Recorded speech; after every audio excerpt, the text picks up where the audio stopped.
Hey, bonjour madame et monsieur vous, c'est Ilikia. On est de retour ensemble pour une nouvelle vidéo d'expression québécoise. C'est parti! Quand on dit un ou bien du robber, ça se prononce vraiment robber. Faut le prononcer avec l'accent sur le E puis sur le rob à l'anglaise. Donc en fait, du robber, c'est du caoutchouc. Ça vient de l'anglais robber. Quand on dit c'est sa coche, c'est sur la coche, c'est le top. Quand une dame apporte sa sacoche, elle apporte son sac à main, une secousse. Bon, une secousse au terme littéral que personne dit, ça peut vouloir dire comme un tremblement de terre. Une petite secousse, ça veut dire qu'il va y avoir un petit tremblement. Mais mis à part cette version-là du mot, une secousse, ça veut aussi dire un long laps de temps. Donc quand on dit il y en a eu pour une secousse, ça veut dire qu'il y en a eu pour longtemps. Donc souvent quelqu'un va arriver, va dire est-ce que je peux voir telle personne? Ah non, il a pas terminé son truc. Ah, pour combien de temps il y en a environ? Est-ce que tu sais combien de temps je vais attendre? Ah, il y en a pour une secousse. C'est-à-dire il va en avoir pour longtemps. Quelque chose qui va vous faire rigoler, un suçon. Un suçon pour nous, c'est vraiment le truc que tu liches là, avec du sucre.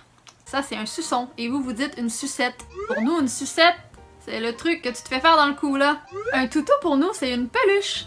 Un traversier, pour nous, c'est un ferré. Le ferré, je sais pas comment vous le prononcez, là, mais vous comprenez ce que je veux dire. Quand on dit t'sais, on va le dire tout le temps, t'sais, ça veut dire, t'sais, quand tu étais là-bas, c'est pas ça que je voulais dire, t'sais, tu me connais, je ferais pas ça. T'sais, l'autre fois, tu te souviens-tu que... Bon, t'sais, on va le dire comme tout le temps, et ça veut dire tu sais, t'sais. Et vous dites quand même, tu sais, ouais, ben, tu sais, mais nous, on va dire, ouais, ben, t'sais, c'est t'sais. Quand on dit tu, dans une question. J'en avais parlé un peu dans une autre vidéo. En fait, le tu dans une question va remplacer le est-ce que ou bien va remplacer la forme interrogative de la phrase. Ça finit-tu bientôt? Ça veut dire est-ce que ça termine bientôt? Si on dit l'aimes-tu, c'est est-ce que tu l'aimes? Mais on pourrait aussi dire tu l'aimes-tu? Tu parce qu'on parle à toi, est-ce que toi, tu l'aimes? Quand on dit tantôt ou à tantôt, ouais, je vais y aller tantôt. Ouais, salut, à tantôt. C'est tout à l'heure. À tout à l'heure. Tout à l'heure, je vais faire ça ou ouais, à tout à l'heure. À cette heure. Quand quelqu'un va dire à cette heure, ça là, vous allez l'entendre tout le temps. À cette heure, ça veut dire à cette heure. Et à cette heure, ben ça veut dire maintenant ou désormais ou à présent. À cette heure, je vais me prendre en main et je vais faire ça comme ça. Désormais, maintenant, à présent, je vais me prendre en main, blablabla. D'accord? Ah, je me suis trompée, à cette heure, il faut que je fasse ça. Je me suis trompée, donc maintenant, je dois faire telle action. Sur le bord de, à veille de, ça veut tout dire la même chose. Ça veut dire juste sur le point de. À veille de ou à veille de, ça veut dire à la veille de. Donc quand t'es à la veille de quelque chose, c'est que c'est vraiment près d'arriver. Donc à veille. J'imagine que quand je l'explique, il doit quand même avoir une certaine logique pour la plupart des mots. Souvent c'est la prononciation, je crois, qui peut vous mélanger, puis le fait qu'on raccourcisse tout le temps comme nos syllabes ou nos mots, puis qu'on les colle ensemble. Bargainer, une bargain ou un bon deal, ce sont tous des anglicismes. Donc ça veut simplement dire négocier. Une bargain, c'est un bel achat. Un bon deal, c'est un bon compromis, une bonne négociation. Ça vient de l'anglais to bargain. Quelque chose en spécial. En spécial, c'est quelque chose à rabais, quelque chose en solde. Nous, on va dire en spécial. Ou même des fois, on va dire as-tu vu les spéciaux dans la circulaire? Là, je le dis à la française, on va dire hey, check les spéciaux dans la circulaire. Plus comme ça. Quand tu te fais dire hey, t'as pas d'affaire à peu importe ce qui suit, t'as pas d'affaire à. Ça veut dire tu n'avais pas à faire ça, te mêler de.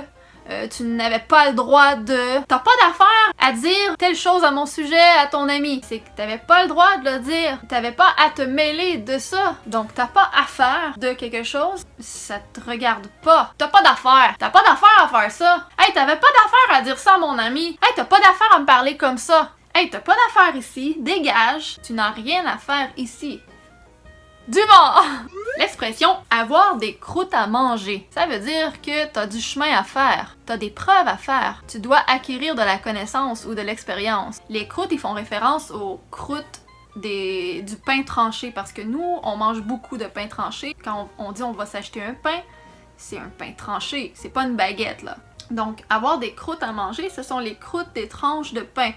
Parce que souvent on dit mange tes croûtes, mange tes croûtes. Les familles ont toujours dit ça à leurs enfants. Donc quelqu'un qui mange ses croûtes, c'est quelqu'un qui finit son assiette. Parce que les croûtes, les enfants voient ça comme si ça goûte moins bon que le milieu du pain. Donc il fallait forcer les enfants à manger les croûtes.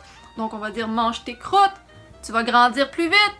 Mange tes croûtes, c'est comme une fausse menace là, pour les enfants qu'on disait. Donc, à la longue, on dit à quelqu'un qu'il y a des croûtes à manger, c'est que, il y a du chemin à faire. C'est pas encore développé, comme un enfant qui n'a pas fini de grandir. Je sais pas si vous voyez la référence. Quelqu'un qui va dire pouce, mais pouce égal. Exagère, mais quand même pas trop. Quand quelqu'un va dire le dash, hey, donne-moi le CD dans le dash. Le dash, c'est le tableau de bord ou le coffre à Le dash, c'est le tableau de bord ou le coffre à gants d'une voiture ou d'un véhicule. Ça peut être soit juste le coffre à gants ou le dash, ça peut représenter carrément tout le tableau de bord. On va dire souvent, les lumières dans le dash sont allumées. Ce sont les voyants lumineux. À l'endroit où il y a les vitesses, il y a des trucs qui s'allument, quoi. Et dash, c'est juste le mot anglais pour dire un dashboard. Si on reste dans le domaine des voitures et de la mécanique, là, il y a beaucoup d'anglicismes. Nous, on va dire le hood. Le hood du char. Le hood de la voiture. En fait, c'est le capot, simplement. C'est le mot anglais pour dire capot. Si quelqu'un prend le champ, c'est inquiétant. Ça peut être dangereux parce que prendre le champ ou se ramasser dans le champ, ça veut dire aller dans le fossé en voiture ou faire une sortie de route. Par contre, être à côté de la traque ou être dans le champ, là, ça veut dire être à côté de la plaque ou faire fausse route. On voit qu'il y a quand même une certaine corrélation, là. Le dernier élément de cette vidéo, des frappes à bord. Des frappes à bord! Ça se peut qu'il y ait certains Québécois qui ont jamais entendu ça, mais franchement, la plupart, oui, surtout les gens qui habitent la campagne, parce qu'un frappe à bord, c'est une sorte de moustique. En fait, c'est une mouche à chevreuil qui pique. Et voilà, c'était tout pour cette vidéo. J'espère que vous avez apprécié. Vous pouvez écrire s'il y avait des expressions que vous connaissiez déjà. Allez voir mes anciennes vidéos d'expressions québécoises et je vous invite à vous abonner et à cliquer sur la petite cloche pour pouvoir être avisé quand je vais sortir une nouvelle vidéo. Ouais! C'est maintenant l'heure de vous dire merci Tite Lady. À bientôt!